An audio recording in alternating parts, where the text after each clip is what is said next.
Welcome to a new episode of Resolute Fitness here Monday afternoon. The time is 1 o'clock and we're doing 20.2 again. So this will be the second attempt. Did it Thursday evening, got 12 rounds, felt okay with that, and then I've pretty much rested Friday, Saturday and Sunday, and we're again today. If I'm brutally honest, I'm not overly excited about doing this one again today, but I'm going to be annoyed if I don't do it again. I had a look at the video back and 8 minutes was in transitions, so the transitions between each movement added up to 8 minutes, which obviously is a crazy amount of time for transitions, but I think that's basically because I just died the second half of it. So Misfits Athletics, if you've seen that, there we go, that should be in focus. I read this last night, which was quite good. So tips: warm up, a lot of bar to rope transition and avoid breakdown. So I'll just read it and see how it comes out on video. So avoid third quarter breakdown. Often a dull pain for an extended period of time can bother us more than quick bouts of intense pain. This concept has been presenting itself just over halfway in the workout up until the final push. And you cannot confuse this general feeling of discomfort with lack of capacity. Now that's the big one for me. It's quite interesting. What normally happens in this little period is that's when your mind starts playing tricks on you. It certainly starts playing tricks on me. Starts to come up with excuses and justification why you can ease off in the workout and not push through that uncomfortable portion. And to be perfectly honest, this is the bit that infuriates me. If I listen to it and then cruise to the end of the workout, it annoys me. I hate giving in to that feeling, them voices. So yeah, that's basically why most of the time I have to do a redo. I'm going to put a side by side again with the videos, but I'm going to start it at 10 minutes. So 10 minutes, and I'll let you know what round I'm on Thursday's attempt and today's attempt. Just because I think we've seen enough of this workout, certainly on YouTube. So yeah, I'll start it for 10 minutes and then there'll be 10 minutes of the workout. So yeah, I think this is a good example of what the channel is about for me, to be honest. Even though it's a fitness channel, it really doesn't matter what the topic is. It's more about doing stuff that you know you should do and trying to push yourself a little bit harder and being less comfortable in life and putting yourself out there in uncomfortable situations and persevering. And that's it for me today. I know my body's rested enough because I've had Friday, Saturday, Sunday off. I know I can do the workout because I've already done it on Thursday. However, today, because you know what you're in for, I really just don't want to do it, to be honest. I don't want to do the thrusters. I don't want to get frustrated with the double unders again, and I certainly don't want to be swinging from a bar doing the amount of toes to bar that's needed to do, and I don't want to feel as uncomfortable as I do for 20 minutes. However, if I don't do it, then that's just taking the easy route out. So it wouldn't matter if I was doing a half marathon, 10k, 1 mile run. I just hate being comfortable. So yeah, we're going to do it, embrace the suck, and try not fall off a ledge. Right, here we go. Without further ado. Yeah, so lastly, 12 rounds. Got to beat 12 rounds. The dream for me would be 12 rounds. The dream for me would be 15 rounds. I think it is possible. It's going to be difficult, but got to beat 12 rounds. That's the minimum. What I want to do is I want to be strong with you, like a personal trainer, like a coach, to tell you you can do better. You can build this bigger. You can grow your business faster.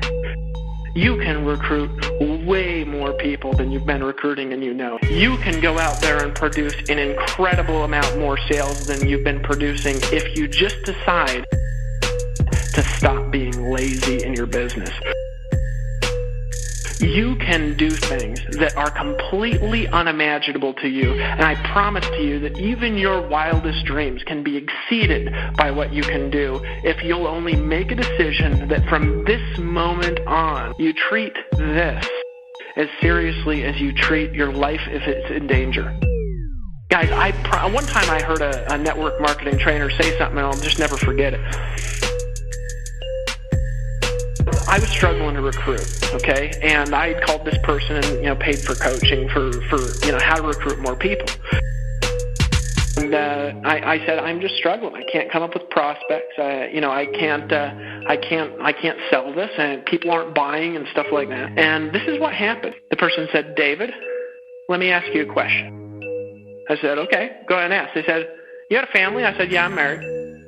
And they said, okay, you're married. And I said, yeah. He says, okay, David, what if somebody had a gun to your wife's head, and they said, if you don't recruit somebody in the next 3 hours, I'm pulling the trigger. And I'll never forget that, because what I knew when he said that was that I have the ability to produce any amount of sales. What I knew when he said that is I have the ability to recruit whenever I want. What I knew when he said that was that I have the ability to do anything. Was that I have the ability to do anything. It just depends what's on the line. So my question for you is, have you put your heart in your business? Have you put your heart on the line? Because I have. I've put my heart and soul on the line.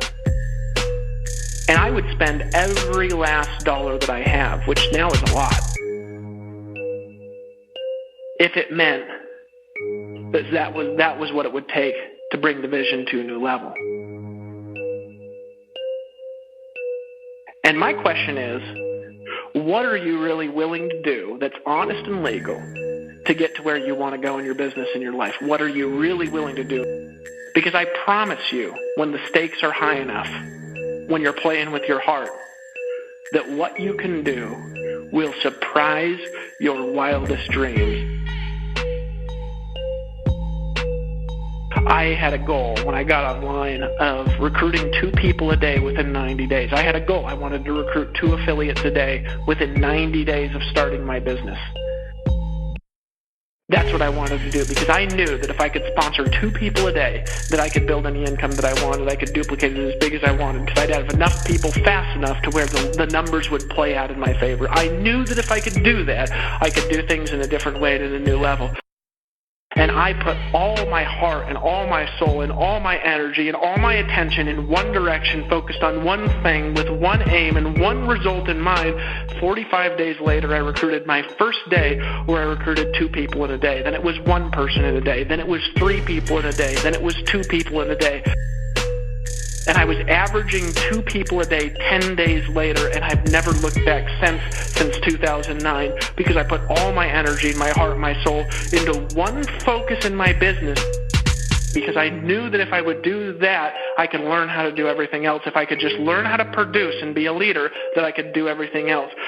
But remember, I didn't have a backup plan. I didn't have any sort of other job. I didn't have any other kind of income. I did not have the ability to go back on what I said I would do. I had had enough of that in my life. I had enough of eating rice and beans for every meal. I had had enough of being homeless. I had had enough of being broken. I had had enough of looking at myself in the mirror and saying, David, you could do better. I had had enough of it. And so I raised up and I reached down inside to the depths of my soul, and I locked onto the Dave Wood that I knew that was there. And that's the Dave Wood that follows through on his commitments. That's the Dave Wood that has a dream that's going to do it no matter what. That's the person inside that you have too, who can accomplish things that exceed your wildest expectations because you cannot even imagine what's possible for you to do. And here's why I know that. Because when I got started in this industry, it took me 6 months to get my first person involved. That was back in 2002 in an old school company doing hotel meetings and home meetings and showing the plan in coffee shops. And I talked to people all night, every day, for 6 months straight before I got one person involved in my business. Okay? Today, if I don't pick up the phone and I don't call anybody and I don't manage my ad campaigns and I don't manage any of my employees and I take a day off and I go to the beach, I'll recruit somewhere between 2 and 10 people before I do anything. So that means that I do now automatically, without any work or effort, what used to take me 12 months of work when I first got involved in my business.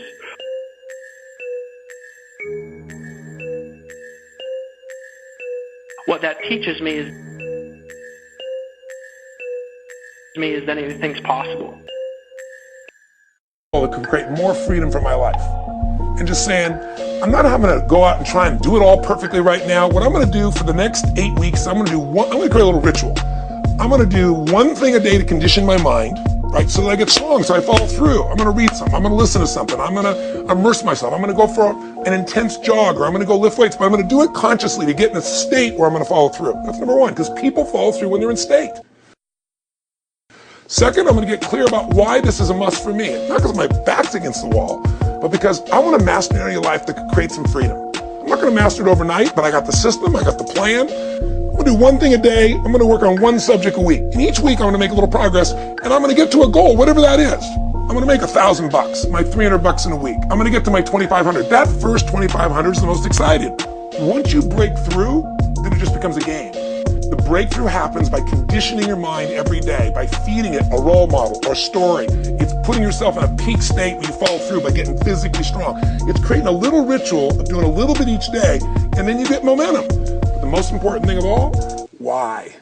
Why is it a must for you? It doesn't have to be you're against the wall, but it has to be something you're hungry for, because the only difference in people is hunger. And if you're not hungry, get around people that are hungry and something will hit you. So people can change their standard by getting around where it's better. People can change their standard by getting associated with what's true, like the bills they gotta solve, the problems they gotta do it. Or they can do it because they're excited because it's something new they wanna take on. Everyone's different, but they gotta find the why, and they gotta come up with some daily rituals to get them going and just do a step at a time. That's where you get momentum. So, think about what's the holy grail between somebody taking action or not. It's one word, certainty. When somebody is absolutely certain, the common word is believe, right? But you can believe at a general level, or you can believe with certain. When you're absolutely certain that if I do this, it's going to get that result, and that result's going to change my life, you'll do it. When you think it absolutely is not going to work, you're never going to do it. The middle no man's land of maybe it'll work, maybe it won't, that's the piece that kills people, right? So if it's a must for you, you got to make it work. They came up with this model. It's like the holy grail of belief, or the holy grail of momentum. It's like the difference between what makes the rich get richer and the poor get poorer, right? And the difference we all know is mindset, but like, how's that built? You think about the first thing that determines whether you can do something or not, and it's potential. Like, what's the potential of a human being? For God only knows how many centuries, they're trying to run a 4-minute mile. Roger Bannister does it. How did he do it? Do you remember? Roger Bannister didn't just go physically practice. He made a shift in his head. He practiced in his head because he could never achieve it physically, so he had to change in his head first so that the result became certain enough he believed it, and then his body got him through. After Roger Bannister ran that 4-minute mile, within 2 years, 37 people ran a 4-minute mile, when no one in history had ever done it. Now here's how it works. Most people have a belief about what their real potential is no matter what you tell them. Just finished 20.2 redo, 5 reps better this time, got through the round of... Round of 12 you got through. So what round did I get onto this time? You're on to the 13th round. You finished 12 rounds and then you got an extra. In your 13th round you did 5 plus 1. Or 4 plus 1. And the 13th?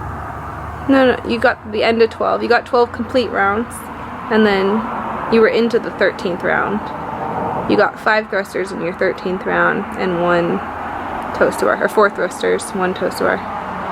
So you got 12 plus 5, essentially. Last time you just got 12. Is that what we put on the thing? The form? The form is just the number of reps.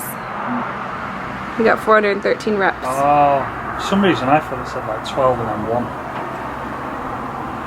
Do you know what I mean? No. Okay. This is kind of dark now. Yeah. We done? Do you want to keep talking? Yeah, just leave it on now. So I think overall, I think capacity is probably here, and then my skill level is like down here with the double unders. So yeah, they were hit and miss again, kept failing the first couple and then going almost unbroken for the majority. Amateur mistake, my shoelace came untied again, as it did on Thursday, and then I just ended up kind of kicking them off, doing my head in, mainly. Yeah. Did well though, without shoes, the last round. Yeah, so last round without shoes, but yeah, glad I did it again, glad I got slightly better, but yeah, happy that one is over. On to the next one, wagon go class. Hand wasn't as bad this time, which I was happy about, but did less of a kick on the toaster bar, and tried to shorten the transitions a little bit better, which I think I did alright with. Yeah, you did great. Right, thanks for watching. Don't forget to like and subscribe, much appreciated. Boom. And that affects how much action they take. And of course that affects the result, and then ironically, that result reinforces their belief.